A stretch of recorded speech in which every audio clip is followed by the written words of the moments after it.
Assalamualaikum warahmatullahi taala wabarakatuh. Qala rabbi israh li sadri wa yassir li amri wahlul uqdatan min lisani yafqahu qawli.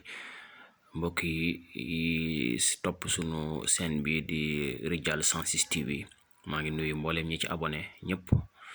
tey ñaan ñi nga xam ne abonné guñu ñu abonné ci sen bi bu ñu bësee foofu ñu bind es abonné rek buñ ko bësee benn yoon bës kolos bi mooy tax vidéo bu ñu dugal ngeen mën koo jot. ñu ngi jaajëfal ñëpp ñi nga xam ne ñu ngi topp sunu sen bi leen siyaar baax a baax leen ñaanal jàmm ak tawféex.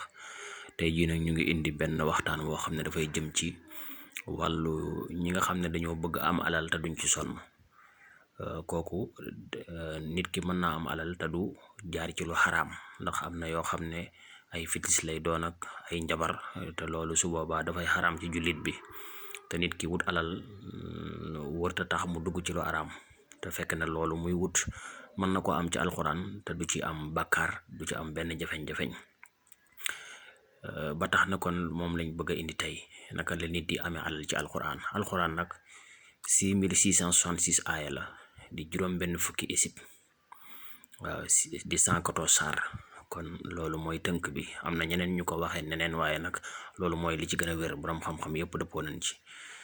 nga xam ne léegi li ñuy liggéey ci pour nit ki am alal moom la ñuy wooye wallu mag nag waxtaan nañ ko ci ay yeneeni site yu baree bari yu bokkul ak sunu site bi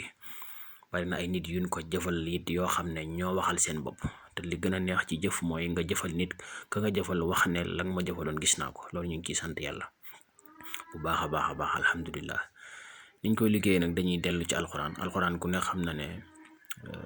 114 saar yooyu amut lu ci yàlla bàyyi ndax moo ko wax maa faradnaa fi kitaabi min shay'in yow loo ci xamul rek daa fekk ne sa gëstu moo fa yeggul waaye alxuraan loolu mi ngi ci biir. léegi niñ koy liggéey mooy dañuy jël aaya bi saar bi njëkk ci alxuraan muy suratu muy fatiha juróom-ñaari aaya la aaya ba ca njëkk ak ba ca mujj ñu def ko noonu def baqara aaya ba njëkk ci baqara ak ba ca mujj ali imran aaya ba mujj ci ali imran ba ca njëkk ak ba ca mujj maayida laharaaf anham ba alxuraan jeex rek noonu lañ koy liggéeyee. am na yeneen sekare yu ndaw nag ndax sekare boo gisee deesu ko weer sëñ Fallu waxoon na ne sekare moo ko butit yam te kenn warul bëggul a dox sa butit na ci biti kon sekare deesu ko weer ndax boo ko weeree dayo ba mu waroon a am dutu ko am ci doole. buñ ko jëlee nag ba liggéey ko boole ko li mu war a àndal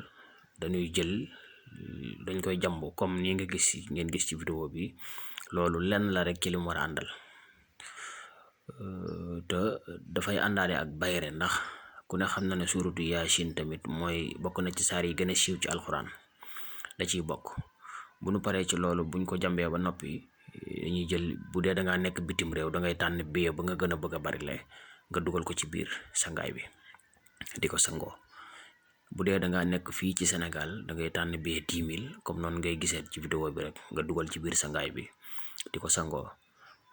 fu réew moo mën a nekk rek billet ba nga gën a bëgg a bari le moom ngay jël dugal ci biir di ko sangoo incha allahu rabbi billet ba nga ci dugal moom dana la jàppandi dana la jóge penkook sow dana la bari lool ci yow ba nga xam ne yow mi am na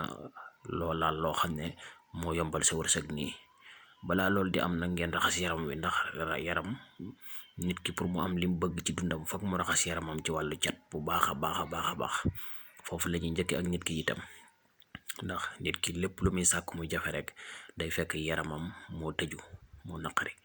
bu yaramam setee ci wàllu cat nag bu amee ubbeekaay bu foor ak musulaay suñ borom mën naa yombal dundam ci kàttanu suñ borom ndax lii may wax nii lu am la ku xool di nga gis ne am na ñoo xam ne seeni coono demeewul noonu ni ñuy amee xéewal seeni coono àggu fa kon xam ne am na lu jàppandal lu koy jàppandal wërsëg am na lu koy jàppandal lu wér a wér la képp ku ci sa yitte nekk rek buñ jokkoo ci dañ la mën a jaarale ci yoon woowu ba nga mën a am li nga bëgg nekkin wu baax.